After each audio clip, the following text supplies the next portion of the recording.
Bueno, buenos días a todos. Buen día.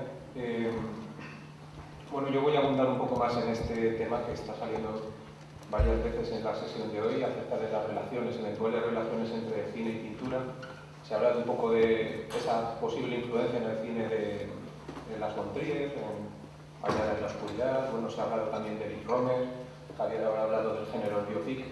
Yo me voy a centrar sobre todo en un caso muy controvertido, que es la manifestación de este tipo de relaciones en el cine de Alexander Sokurov. Un cine que, bueno, digamos, ha irrumpido de una manera un tanto instantánea, debido a que, bueno, se ha incorporado tarde al panorama comercial europeo y tal. Lamento tener que hacer esto, pero bueno, voy a leer mi texto porque está guiado, está estructurado en torno a una serie de citas textuales del propio Sokurov, algunas aparecidas en prensa, en entrevistas o en revistas, y bastantes de ellas tomadas de la propia intervención de Sokurov en este mismo foro hace exactamente un año. Entonces, bueno, pues eso, lamento que tenga que leerlo, pero debe ser rigurosamente textual, porque es muy importante que sea así. Bueno, dice Jacques Rancière, ¿no?, el crítico francés: frente a los adoradores fascinados por una estética New Age, donde lo absoluto del arte y lo absoluto del espíritu celebran nuevas nupcias, algunos rechazan violentamente el retorno conjunto de la Santa Rusia y de un formalismo kitsch. Otros retoman el clásico camino que separa las declaraciones subjetivas reaccionarias y las realizaciones objetivamente progresistas, y admiran el modo en que, a pesar de sus declaraciones tristemente antimodernas, Sokurov crea un arte de vanguardia.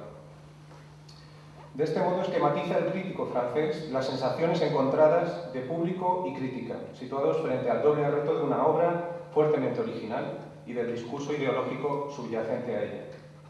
Las manifestaciones del director ruso, que en 1997 dieron pie a este desasosiego, calificadas en alguna parte como de una estupidez desarmante, las expresiones de Stéphane Bouquet en Cahiers Cinéma, distaban por lo demás de ser parciales o circunstanciales, aunque la obra previa y posterior del propio Sokurov las haya contravenido en no pocos puntos, esto hay que subrayarlo, y estas declaraciones venían a sostener que, cito, el cine no puede pretender todavía ser un arte, que es a lo que aspira, pero de lo cual está aún lejos.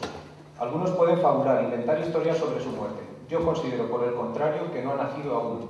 Le queda por aprender todo, y muy especialmente de la pintura.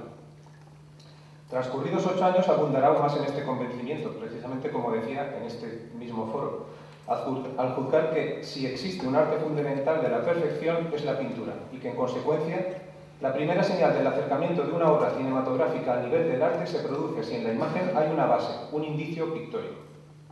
Esto es un poco el cuerpo, ¿no?, de su teoría. No estará de más empezar por situar tan categóricas afirmaciones en el marco general de las convenciones teóricas sobre el tema, sobre esas relaciones cine-pintura. En efecto, la sustancia de este discurso no podía aparecer sino como una recusación de determinadas corrientes consolidadas desde hacía ya tiempo, aquellas que Antonio Costa denominase tesis evolucionista y materialista, y son solo dos de las posibles.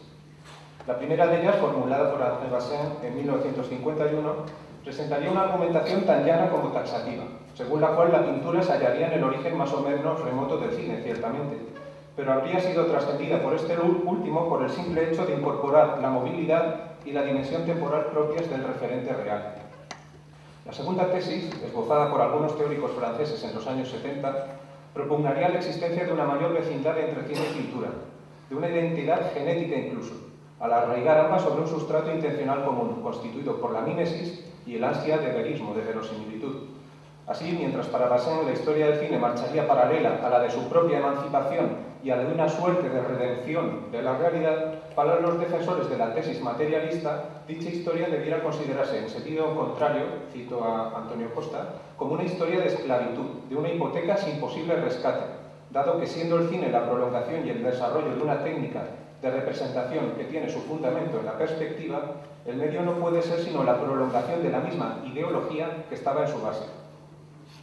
Es evidente que la propuesta de Sokurov viene a enfrentarse frontalmente con una y con otra teoría, al proclamar no una cierta consanguinidad o acaso una comunidad de intereses, sino una subordinación casi feudal del cine a los designios de la pintura, relación que él expresa con palabras tan concluyentes como estas. El cine es una región donde es necesario escuchar de manera profunda lo que dicen las otras artes. Hay una forma de diálogo cuando el cineasta habla al pintor: maestro, dime, yo voy a escuchar y a aprender de ti. La eventual afinidad de Andrei Tarkovsky con Sokurov, que es algo que se ha planteado por ahí, dicho sea de paso, se tambalea desde la raíz si contrastamos esta defensa de la dependencia absoluta del cine con la plena soberanía e integridad que para el mismo reivindicase Tarkovsky. Pues como las otras artes, afirmaba él tiene su propio destino, el cine, y por lo tanto de la combinación de una idea literaria con una plasticidad pictórica no resulta una imagen cinematográfica artística, sino tan solo un eclecticismo indecible o pagado de sí mismo. Será necesario determinar entonces cuáles de los rasgos espurios o no genuinos a los que Sokurov da la bienvenida en su cine proceden del ámbito pictórico, con qué propósito e intensidad son empleados y cómo revierten en último término en las imágenes que crean. François Alveda ha subrayado en alguna ocasión lo común que resulta considerar la pintura, en el estudio de sus eventuales relaciones con el cine, como una forma homogénea o una entidad ahistórica, algo que evidentemente ya no es. En esta circunstancia incide también Costa, en Cinema y Pintura, el libro que llevo citando, al indicar que si nos interesa, en definitiva, la pintura como objeto y como modelo interno del sistema de representación fílmica, y dado que la pintura misma es un sistema de representación en evolución, es siempre legítima la pregunta: ¿qué pintura? Pese a su obvia pertinencia, un planteamiento así aparece como algo bastante inusual, habida cuenta de la frecuencia con que suele reducirse el nudo de correspondencias cine-pintura a los tableaux vivants, a las atmósferas de luz o a los recursos compositivos de los géneros clásicos, es decir, a determinadas características de determinada pintura. Muchas de estas manifestaciones concretas aparecen también en la obra de Sokurov, sin duda, pero hay cierta pintura, un patrón pictórico radicalmente contrapuesto al canon occidental posrenacentista, en el que se basan esos presupuestos que acabo de decir, que se encontraría en el núcleo mismo de sus aspiraciones artísticas, la tradición icónica rusa. Resulta interesante contrastar de nuevo los trabajos de Tarkovsky y Sokurov para tomar conciencia del uso que hace este último de dicha tradición. Como es sabido, Tarkovsky dedicaría a ese tema una de sus creaciones más intensas, Andrei Rublev. El guión se publica ahora, por cierto, en castellano. Una película donde la pintura del mítico pintor ruso y de algunos contemporáneos suyos aparece de manera estrictamente literal, bajo la forma de planos que muestran réplicas de frescos y sobre todo reproducciones impresas. Sokurov, por su parte, va mucho más allá de la simple alusión o de la evocación puntual, ya que el iconismo ruso alienta en él toda una ambiciosa teoría general con implicaciones que van de la tecnología a la filosofía. Es difícil determinar si su apuesta se plantea como un auténtico reto creativo o como una coartada para oponer su tradición cultural a la convención occidental. Pero sea como fuere, Sokurov construye alrededor de esta querencia una tan personal como pasmosa reivindicación de la estricta bidimensionalidad del espacio de representación. El disenso frente a las citadas tesis evolucionista y materialista se plantea no ya por elevación, sino por reducción a un mínimo, en verdad elemental, común denominador. ¿Qué nos une?, se pregunta. ¿Qué une el cine y la pintura? El hecho de que, sin usar artificios, sin duda tanto el cine como la pintura son fenómenos planos, y ello parecería que han de acogerse ineludiblemente. Ahora bien, así como la pintura, con excepción, sostiene Sokurov, de la tradición rusa, habría traicionado esa cualidad primera en beneficio de un fingimiento de lo tridimensional, así también el cine se habría entregado al artificio que supone remedar, replicar, imitar la realidad. De esta suerte, si la cuestión es, cito a Sokurov, conseguir esos resultados artísticos que permite la pintura al crear un cuadro, una obra pictórica, pues solo entonces podremos decir que por fin ha surgido una obra artística de verdad en el ámbito del cine, la ecuación entera se ilumina de inmediato. A mayor aproximación del cine al modelo pictórico que Sokurov tiene en mente, mayor será el coeficiente de verdad, esto es de artisticidad, esa aparente finalidad suprema. En opinión de Rancière, tal proposición resulta doblemente paradójica, pues según él, la identificación del plano de la pantalla y del plano del cuadro es un trompe-l'œil teórico que encierra la oposición de dos ilusionismos, a saber, el que implica propugnar una regresión estructural como redención del medio, y el de pretender que un dispositivo como el cine, que está fundamentado en la cámara oscura, renuncia a la idea de espacio que le es técnicamente consustancial. Porque si de hecho, y como señala Pascal Bonitzer, el trompe-l'œil o el trampantojo es aquello que en primer lugar solicita el cine a la pintura, ¿cómo hacer entonces para zafarse de esa dependencia medular? ¿De qué manera seguir el dictamen planteado por Sokurov, cito de nuevo, de renunciar a explotar la profundidad y el volumen, nociones que al cine no le conciernen en absoluto y dan cuenta de la impostura? ¿Cómo hacer esto entonces? Dado que la clave parecería encontrarse en la completa supresión de la perspectiva euclidiana renacentista, se trataría en primera instancia de implementar los mecanismos que favoreciesen la ilusión opuesta, esa planitud del icono que se persigue o se pretende recrear. Y Sokurov tiene muy claro cuál es el causante de este desvarío atávico del cine convencional: la óptica. Ese agente mediador en la visión y la captación de las cosas. La óptica, dice él, quiere hacer amigos, intenta entrar en el juego del espacio y nos engaña a todos. Es un aspecto lamentable, no fiable de la realidad. Ella es, en suma, aquel demonio que tiene delante de sí un cineasta. Y esto no es solo un gran problema tecnológico y artístico, sino también filosófico. Históricamente, escamotear el componente óptico del dispositivo cinematográfico estaría ya en la práctica de los primeros experimentos abstractos de las vanguardias, otra de las posibles ententes cine-pintura.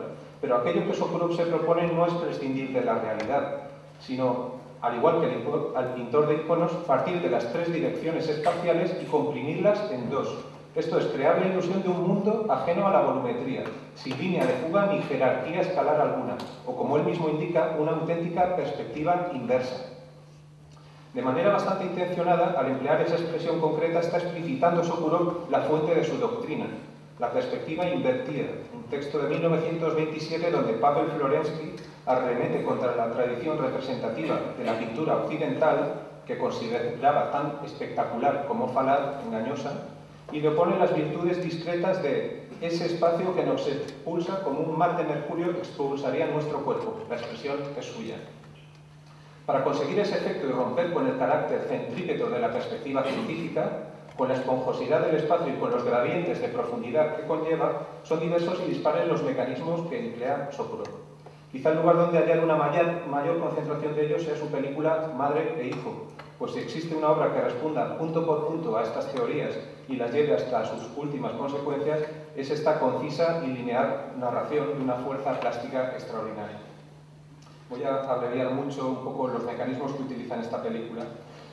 Puede parecer un contrasentido renegar de la óptica y consagrarse a su sofisticación, pero lo cierto es que la utilización de lentes poco usuales es un procedimiento recurrente en la filmografía de Sokurov, como evidencia los angulares extremos empleados en días de eclipse o los objetivos creados ex profeso para la piedra. Mayor notoriedad incluso adquieren en Madre e Hijo, y aunque el director apenas precisa los medios técnicos empleados en ella, todo indicaría que las lentes, independientemente de su longitud focal, estarían descentradas con respecto al eje de filmación o no serían perpendiculares a él. Tomemos esto como objetivo y esto como plano de la película, ¿no? Determinados planos, además, parecen haber sido rodados mediante filtros polarizadores a través de un espejo inclinado, confiriendo a las imágenes esa fuga diagonal que las caracteriza. Así, en caso de querer restituir a las formas su proporción original, las anamorfosis resultantes obligarían al espectador a ubicarse fuera del vértice de la pirámide de visión, es decir, no donde estáis ahora mismo, sino, por ejemplo, donde estoy yo para ver la película compensada en sus proporciones, y a contemplar la pantalla en escorzo, como digo. Es decir, solicitarían su complicidad en la abolición simbólica de la centralidad y del estatismo inherentes a la perspectiva euclidiana, es decir, estar ahí sentado viendo la película. A la obtención de esa sensación de planitud contribuiría asimismo la reducción y desaturación de la gama cromática, en línea con el ensayado de una película anterior suya, Páginas escondidas, donde los personajes parecían embebidos en la propia escenografía merced a la uniformidad tonal. Al sustraer un poco la variedad de matices, todo se comprime, ¿no? Si bien existe una particularidad en Madre e Hijo que cumple aún con mayor eficacia este cometido, un insólito recurso: la aplicación directa de veladuras de pintura, filtros de pintura, sobre las lentes o los vidrios o los espejos que venga a utilizar, esos filtros que la imagen real atraviesa antes de ser registrada, filtrándola y ocasionando áreas borrosas o de una rara homogeneidad en el resultado final.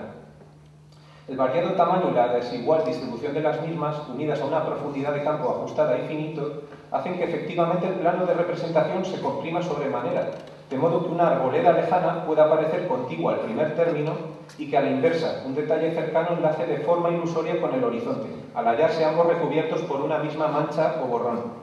En esta aleatoriedad focal se descubre, por otra parte, una clara adaptación de la teoría de los centros múltiples del propio Florensky, según la cual los puntos de atención han de distribuirse por todo el plano para centrifugarlo y liberarlo del consabido anclaje único y axial propio de esa perspectiva renacentista. Dicho postulado tendría además su extensión lógica en la iluminación constelacional, por así decir, de ciertas escenas, en las que la luz se proyecta sobre los cuerpos o los espacios tras haber atravesado ramajes, ranuras o celosías, creando una trama fluida de puntos luminosos y zonas en penumbra, de detalles y tránsitos. Luego hay una serie de factores más iconográficos, emocionales, conceptuales, que influyen también en el cine Sokurov, pero en los cuales no me voy a extender ahora, pero únicamente subrayaré que vienen a redundar un poco en este presupuesto que plantea de achatar la tridimensionalidad, pues recurriendo tanto a la iconografía prerrafaelista, en fin, a una serie de recursos de la pintura clásica que redundan en esta cuestión. Y bueno, esto es todo.